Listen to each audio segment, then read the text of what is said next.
तैनाती हो सकती है। इस वक्त की बड़ी खबर आपको बता दें, हाईकोर्ट के फैसले में हस्तक्षेप से इंकार कर दिया गया है।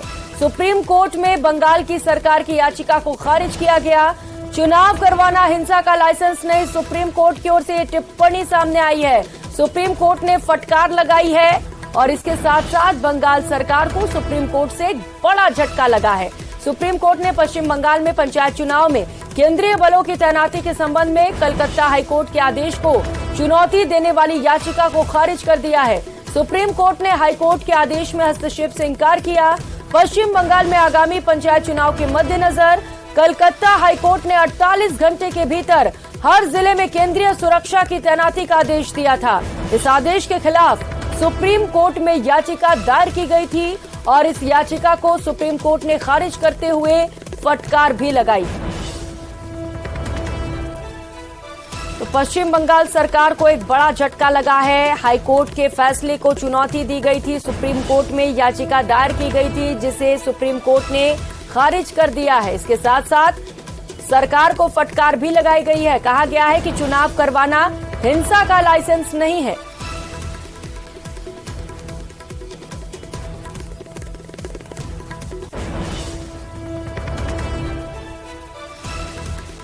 उधर बीजेपी के राष्ट्रीय प्रवक्ता सुधांशु त्रिवेदी ने कहा कि चुनाव परिणाम के पहले ममता बनर्जी की मोरल हार हो गई है। देखिए, हमारा तो डे वन से मानना है कि जो कुछ बंगाल में हो रहा है वो कोई स्वतः स्फूर्त हिंसा नहीं है, वो एक प्रायोजित नियोजित हिंसा है और यह वर्तमान चुनाव में नहीं, पूर्ववर्ती चुनावों में दिखाई पड़ चुकी है। मुझे याद है शायद पिछले पंचायत चुनाव में 14 या 15 लोगों को अपनी जान गंवानी पड़ी थी। यदि इतनी भीषण हिंसा दिखाई पड़ रही है और उसके बाद कोई सरकार ये कहे कि उसे सिक्योरिटी फोर्सेस नहीं चाहिए, तो मुझे लगता है इससे यह दिखाई पड़ जाता है कि वो किस सीमा तक जाके हिंसा और लोगों की जान की कीमत पर जाकर अपनी राजनीति की रोटी सेकना चाहते हैं। तृणमूल कांग्रेस का यह चरित्र सामने दिखाई पड़ रहा है और जो न्यायालय का ऑब्जर्वेशन है वो बिल्कुल स्वाभाविक है, क्योंकि सिर्फ न्यायालय की क्या बात, हम सब देख रहे हैं, मीडिया में, पब्लिक डोमेन में ये सारी रिपोर्ट्स हैं कि हिंसा हो रही है, किस स्तर की हो रही है और इतना ही नहीं, किस प्रकार की हो रही है वो भी दिखाई पड़ रहा है। और बड़ी खबर सामने आ रही है, बालासोर ट्रेन हादसा मामले से जुड़ी ये बड़ी खबर और मामले में इस वक्त का ये बड़ा अपडेट आपको बताते चले। सीबीआई ने मामले में जांच तेज कर दी है। सूत्रों के हवाले से इस वक्त की सबसे बड़ी खबर आपको बता रहे हैं, सिग्नल इंजीनियर का घर सील किया गया है। जूनियर इंजीनियर आमिर का घर सील हो चुका है। आमिर से सीबीआई लगातार इस मामले को लेकर पूछताछ कर रही है। सिग्नल ऑपरेटर से भी पूछताछ की गई है। बालासोर में 2 जून को भीषण रेल हादसा हुआ था जिसमें कई यात्रियों की जान चली गई, जबकि कई यात्री गंभीर रूप से जख्मी हुए हैं। ओडिशा के बालासोर में हुए ट्रिपल ट्रेन एक्सीडेंट से जुड़ी ये बड़ी खबर आपको बता रहे हैं, जिसमें अपडेट सामने आ रहा है। इस मामले से जुड़ा एक सिग्नल जूनियर इंजीनियर अपने परिवार के साथ अचानक लापता हो गया है। दरअसल 19 जून को सीबीआई की टीम बालासोर में उसके घर को सील करने गई थी और इस दौरान वो अपने घर पर नहीं था, न ही परिवार का कोई और सदस्य मौजूद था। खबर है कि सीबीआई ने शुरुआती जांच के दौरान इस इंजीनियर से पूछताछ भी की थी।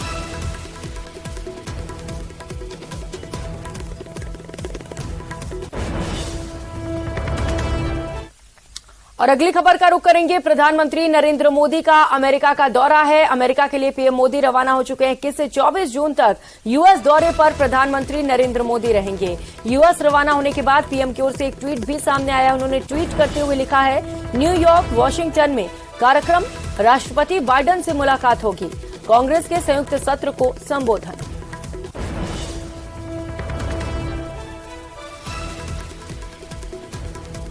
तो अमेरिकी दौरा प्रधानमंत्री नरेंद्र मोदी का, जिसके लिए वो रवाना हो चुके हैं और बेहद खास तैयारियां इस वक्त अमेरिका में भी देखने को मिल रही है। खास तस्वीरें आप देख पा रहे हैं जहां पर अद्भुत नजारा देखने को मिल रहा है।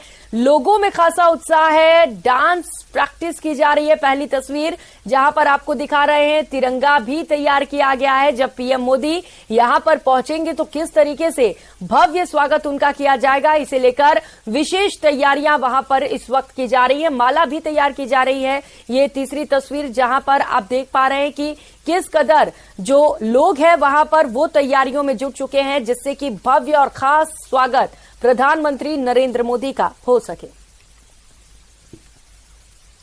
तो प्रधानमंत्री नरेंद्र मोदी अमेरिका के पहले राजकीय दौरे पर आज सुबह रवाना हो चुके हैं। उनका अमेरिका दौरा 21 से 24 जून पर तक रहने वाला है। 24 जून को ये यात्रा खत्म होगा।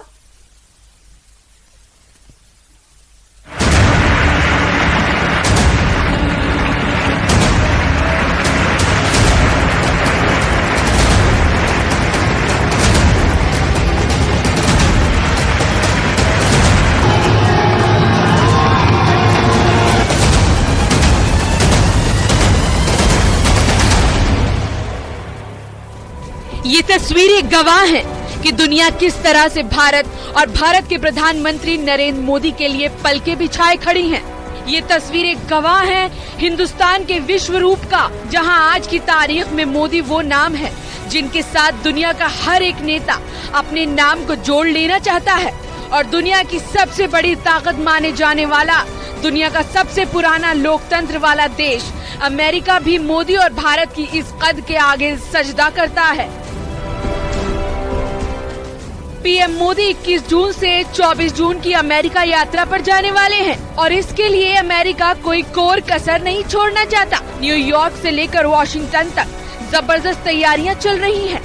भारत के इतिहास में ये तीसरी बार हो रहा है जब किसी भारतीय नेता को अमेरिका ने स्टेट विजिट यानी राजकीय यात्रा पर आमंत्रित किया है।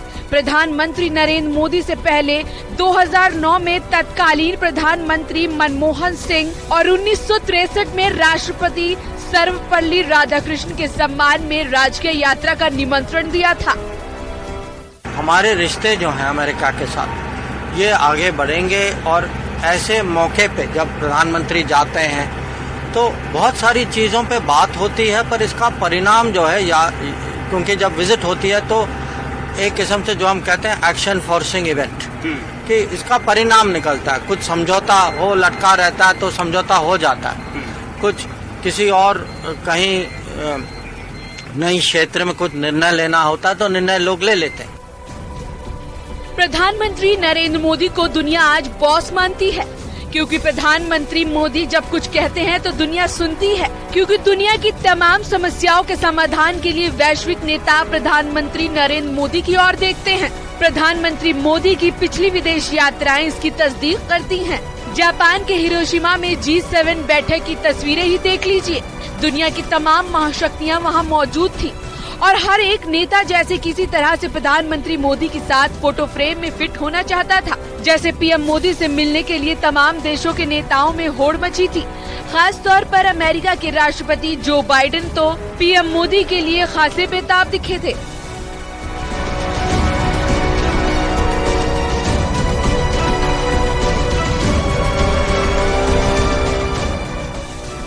ये तस्वीरें देखिए, अमेरिका के राष्ट्रपति जो बाइडेन ने कोई ऐसा मौका नहीं छोड़ा जब वो एक जगह पर रहे हो और उन्होंने पीएम मोदी से मिलने की पहल न की हो। हर एक वैश्विक मंच पर राष्ट्रपति जो बाइडेन खास तौर पर प्रधानमंत्री नरेंद्र मोदी से मिलने के लिए खुद आगे आए। और इस बार जब पीएम मोदी अमेरिका की यात्रा करेंगे तो पहले ऐसे भारतीय प्रधानमंत्री होंगे जो अमेरिका संसद के संयुक्त सत्र को दूसरी बार संबोधित करेंगे। समझा जा सकता है कि अमेरिका के सांसद चाहे वो विपक्ष में हो या सत्ता पक्ष में, आज के वैश्विक हालात पर मोदी की बात सुनना चाहते हैं। उनको वहाँ की संसद कांग्रेस जो है वहाँ संबोधित करने का उनको निमंत्रण भी मिला है।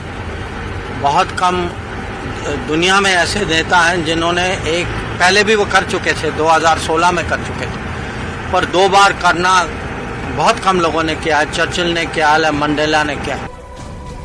मोदी की मुरीद दुनिया के ताकतवर नेता ही नहीं बल्कि आम लोग भी हैं, जो मोदी के स्वागत के लिए, उनकी एक झलक पा लेने के लिए, उनके साथ फोटो खिंचा लेने के लिए, यहाँ तक कि किसी भी तरह से मोदी के साथ अपना नाम जोड़ लेना चाहते हैं। अमेरिका के वर्जीनिया में रहने वाले एक भारतीय ने अपनी कार का रजिस्ट्रेशन नरेंद्र मोदी के नाम से करा लिया है। I took this plate back in 2016 November. So during that time, I was 2 years old in America.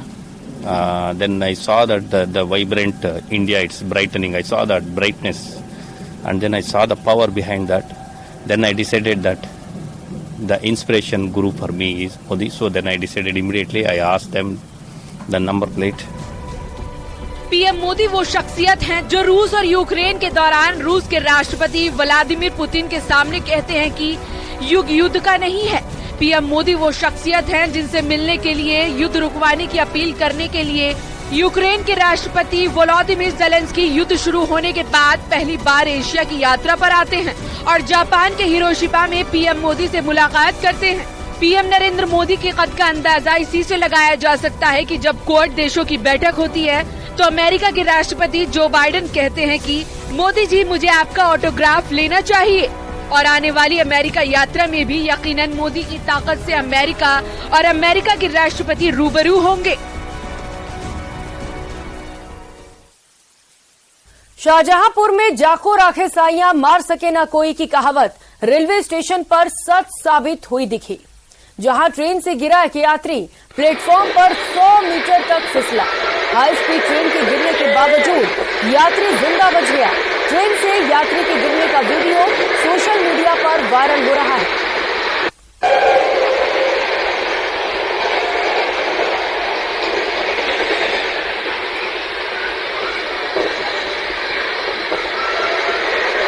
ये वीडियो आप देख सकते हैं जहां पर हाई स्पीड से ये ट्रेन गुजर रही थी और एक शख्स वहां से नीचे गिर गया। तकरीबन 100 मीटर तक ये घसीटता भी चला गया, लेकिन सबसे बड़ी राहत की बात ये रही कि युवक की जान बच गई। यूपी के शाहजहांपुर से ये वीडियो सामने आया है जहां पर एक शख्स चलती हुई ट्रेन से नीचे गिर गया। हाई स्पीड ये ट्रेन थी, लेकिन बावजूद इसके शख्स की जान बच गई। और गुजरात के अहमदाबाद से खबर है। शहर में भगवान जगन्नाथ की 146वीं रथ यात्रा मंगलवार सुबह कड़ी सुरक्षा के बीच शुरू हुई। इसमें बड़ी संख्या में श्रद्धालु शामिल हुए हैं। पुलिस के एक वरिष्ठ अधिकारी ने बताया कि गुजरात में पुलिस ने पहली बार रथ यात्रा में पूरे मार्ग पर निगरानी के लिए 3D मैपिंग तकनीक का इस्तेमाल किया है और किसी भी अवैध ड्रोन को आने से रोकने के लिए ड्रोन रोधी प्रौद्योगिकी का भी उपयोग किया जा रहा है।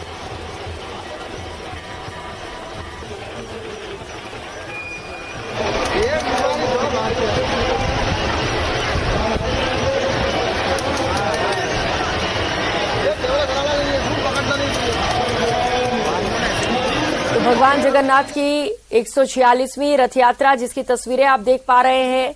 भगवान का रथ खींचने के लिए श्रद्धालुओं में खासा उत्साह है और यही वजह है कि भीड़ इस वक्त उमड़ी हुई है। आप तस्वीरें देखकर समझ सकते हैं कि कितना उत्साह वहां पर लोगों में है और खास तैयारियां भी इसे लेकर पुलिस द्वारा भी की गई है। अहमदाबाद से ये तस्वीरें आपको दिखा रहे हैं जहां पर कड़ी सुरक्षा के बीच रथ यात्रा की शुरुआत हुई। और अगली खबर का रुख करेंगे। फिल्म आदि पुरुष को लेकर कई शहरों में विवाद हो रहा है। फिल्म के डायलॉग का विरोध किया जा रहा है। मुंबई से नेपाल तक फिल्म के खिलाफ लोगों का गुस्सा है और फिल्म को बैन करने की मांग की जा रही है। ये खास रिपोर्ट देखिए।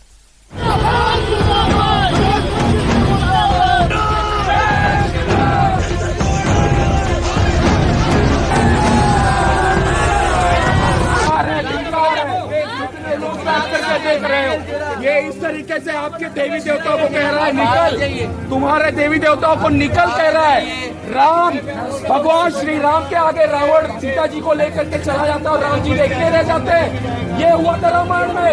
ये सिखाना चाहते हो आप अपने बच्चों को? ये लेकर के आए आप अपने बच्चों को? ये दिखाना चाहते हो? धिक्कार है, आप सब लोगों को धिक्कार है अगर ऐसी फिल्मों का आप समर्थन करते हो तो। देश से विदेश तक आदि पुरुष पर विरोध प्रदर्शन की आग भड़की हुई है। सिनेमाघर के बाहर से लेकर सिनेमाघर के अंदर तक हंगामा हो रहा है।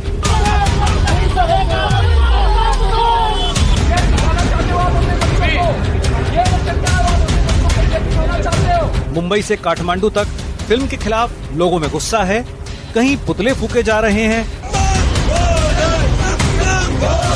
जम्मू से वाराणसी तक फिल्म को बैन करने की मांग हो रही है।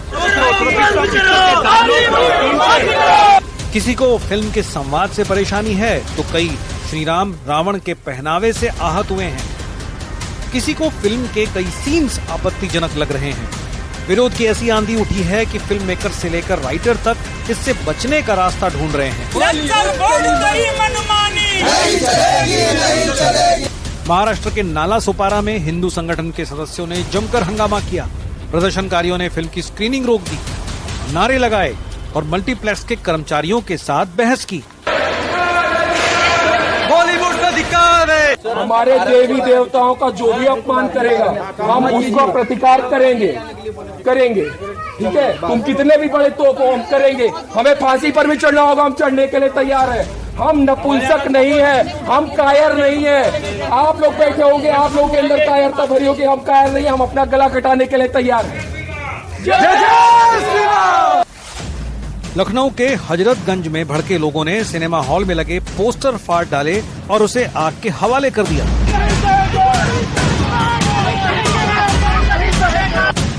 शहर में फिल्म के प्रदर्शन पर रोक की मांग करते लोगों को पुलिस ने हिरासत में भी लिया। जम्मू में बजरंग दल ने फिल्म पर बैन लगाने की मांग को लेकर विरोध प्रदर्शन किया और पुतला फूंका। बजरंग दल ने सेंसर बोर्ड के खिलाफ भी नारे लगाए। बजरंग दल की मांग है कि फिल्म में कितने भी बदलाव कर दिए जाएं, उससे कोई सुधार नहीं हो सकता, इसलिए फिल्म को बैन करना ही आखिरी रास्ता है।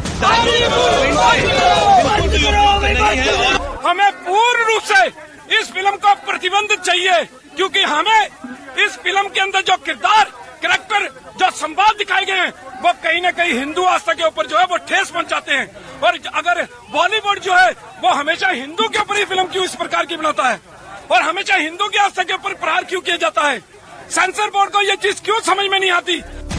जिन्हें राम से मोह है वो तो आदि पुरुष के विरोध में उतरे ही हैं, मगर इसके साथ वो भी मैदान में उतर आए हैं जिन्हें बीजेपी राम विरोधी कहती आई है।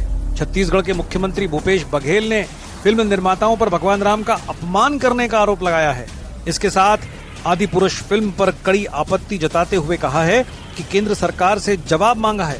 भूपेश बघेल ने फिल्म के जरिए भगवान राम के अपमान करने वालों को माफी मांगने के लिए कहा है। आम आदमी पार्टी ने तो आरोप लगाया कि बीजेपी की वजह से भगवान राम और हनुमान का अपमान हो रहा है।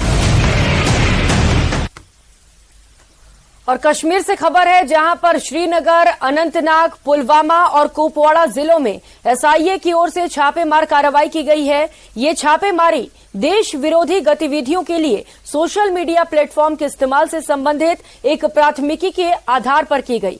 अनंतनाग में रामपुरा और हजरत बल पाइन, जबकि एसआईए ने श्रीनगर में 3 जगहों पर छापे मारे हैं। इस बीच फोन और सिम कार्ड जैसे कुछ इलेक्ट्रॉनिक गैजेट्स भी जब्त किए गए हैं।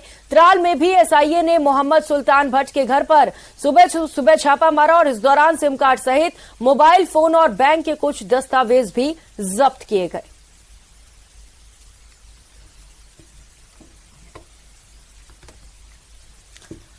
तो वहीं अंतर्राष्ट्रीय शरणार्थी दिवस आज मनाया जा रहा है। इस मौके पर जम्मू में पीओके के शरणार्थियों ने सरकार से पीओके को पाकिस्तान से वापस लेने का आग्रह किया।